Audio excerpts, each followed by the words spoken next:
Mimi kwa jina naitwa Salum Athumani, afisa kilimo mstaafu. Kwa dalili ya mvua zilivyoonyesha, kwanza nimefurahi. Kwanza imeleta maji ya kutosha kuondoa uhaba wa maji kwa mifugo na kilimo. Kwa majani kwa wanyama naye anaota kwa wingi. Kwa hivyo ni faida mojawapo kubwa. Na baada ya maji, kwanza tumeshukuru Mungu, kwanza amefanya alamana. Tulivyoambiwa mwanzo tulikuwa watu wameshtuka wakulima. Baada ya kuja mvua tuna imani nayo. Umeona watu wameanza kulima mpunga, kulima viazi, mihogo. Kwa hivyo mimi kupitia hizi mvua na washauri wakulima wengi tuitumie mvua katika kuingia mazao ya mizizi kama mihogo na viazi. Ni kuongezea nini? Chakula. Bado yale mazao ni biashara. Na imani mpaka mwezi wa 5 dengu zitaanza kulimwa. Yale maeneo ya bondeni. Mvua itakuwa imepungua, unyevu utakuwa mkubwa. Kwa hivyo uvunaji wa dengu utaongezeka, kilimo kitapanuka. Kwa hivyo kuja kwa mvua ina muhimu sana. Kwa hivyo tuzitumie, tusiziache.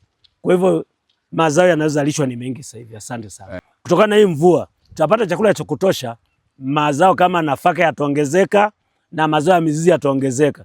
Kwa hivyo wakulima watakuwa wamejiongezea chakula cha kutosha mwaka mzima na ziada ya kuuza katika familia yao. Jina langu naitwa Jeremia Musa Mwanja, mwalimu mstaafu. Nipo hapa kijiji cha Msungua, kata ya Sepuka na tarafa ya Sepuka, halmashauri ya wilaya Ikungi, mkoani Singida. Hali ya mvua hii, kwanza nyinyi kama wakulima huku mmeipokeaje hii mvua? Na mwanzo tuliambiwa mvua itakuwa chache. Mmezipokeaje mvua hizi? Kwa kweli tunamshukuru Mwenyezi Mungu. Tunamshukuru Mwenyezi Mungu pamoja kwamba mvua zimeleta athari kwenye kijiji chetu.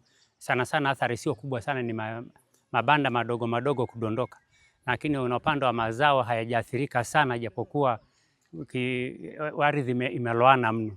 Lakini tunafaidika kwa sababu sasa hivi tunalima kilimo mbadala, viazi, mihogo na bustani ni nyingine. Lakini hata hivyo ardhi imeloana na nyasi zimekuwa nyingi kwa ajili ya manufaa ya mifugo yetu ya baadaye, na ukame hautakuwepo sana kwa sababu mvua zimenyesha za kutosha.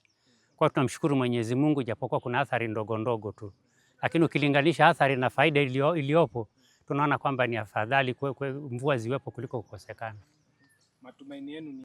Kwa kweli mavuno kwa kiasi fulani yameathirika, ingawa sio sana, ila tutapata tu kama mahindi kwenye eneo sehemu zilizonyanyuka na sehemu zilizowekwa mbolea, tutapata mahindi yatapatikana, na mpunga waliolima watapata, na viazi tutapata.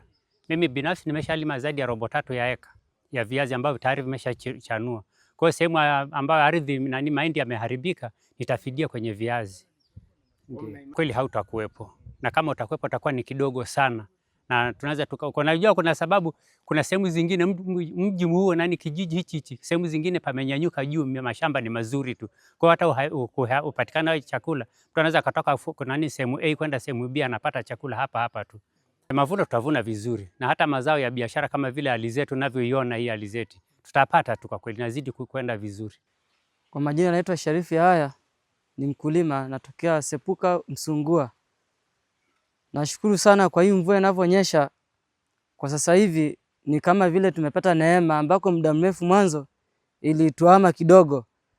Mimi nilikuwa natoa kama ushauri kwamba hii mvua inavyonyesha iendelee, na nadhani itachukua karibu mwezi mzima, ili kuna mbegu mfano kama alizeti zile fupi, viazi, mihogo, watu wakipanda nadhani watapata na watakula pia, na vile inasaidia sana. Na labda tu tuendelee kuiombea iendelee jinsi inavyonyesha hivi.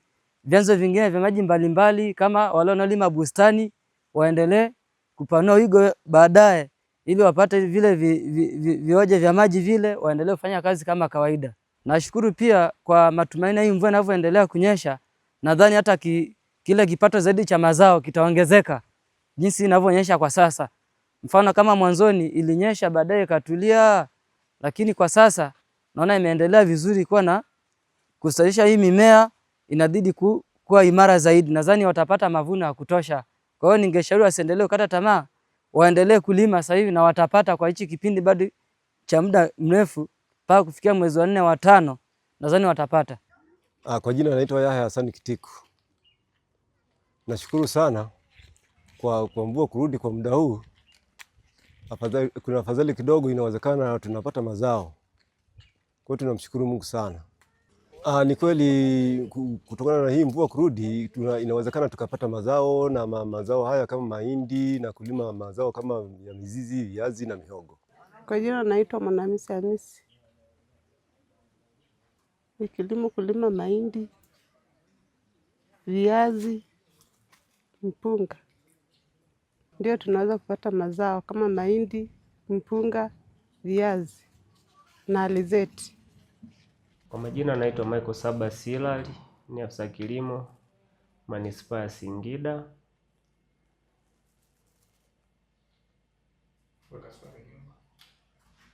Unawashauri nini wakulima kuelekea mavuno ya mazao yao? Asante ndugu mtangazaji. Kwa mimi kama afisa kilimo, kwa kipindi hiki ambacho wakulima tayari wamevuna mazao, wamelima mazao yao na yanaendelea vizuri shambani, ambacho naweza nikawashauri mambo matatu. Jambo la kwanza ambalo naweza nikawashauri, kwanza kwenye uvunaji, wakulima wanapaswa wayavune mazao yao kwa wakati ili kuweza kupata mazao ambayo ni bora, kwa sababu wakiacha muda mrefu shambani yanaweza yakaathirika na wadudu wakayaasili, mfano kama ndege. Kwenye upande wa alizeti, ukiacha muda mrefu shambani, ndege au wadudu wengine wanaweza wakaishambulia. Pia na mahindi hivyo hivyo. Kitu cha pili ambacho naweza nikawashauri wakulima kwenye upande wa kuyatunza mazao yao, mkulima anapaswa wakati ameyavuna mazao yake, anatakiwa ayatunze kwenye sehemu ambayo kwanza iwe sehemu ambayo ni salama, ambayo wadudu hawawezi kufikia. Pia wizi, pia unaweza ukazungumza upande wa jinsi ya kuyatunza unaweza ukatumia njia kadhaa ambazo naweza nikamshauri mkulima kutunza mazao yake. Njia ya kwanza inaweza ikawa kuna mifuko ile ambayo unaweza ukatunza mazao yako bila kutumia sumu, ambapo muda wowote unaweza ukachukua mazao yako na kuyatumia, tofauti na ile ya sumu. Njia ya kwanza unaweza ukatumia ile mifuko ambayo inaitwa PICS, ambayo unatunza mazao yako, ukitaka kwenda kuyatumia unayatumia kama kawaida. Pia unaweza ukatumia sumu, lakini wa kutumia sumu utatakiwa tuchague sumu ambayo haiwezi ikaathiri mifugo na binadamu, ambapo atahitaji kwenda kutumia. Jambo la tatu ambalo naweza nikashauri ni kwenye kuyauza mazao. Mkulima hapaswi kuyauza mazao yote, kwa sababu utakapouza mazao yote mpaka kuja kufikia msimu ambao unahitaji kwenda kupanda,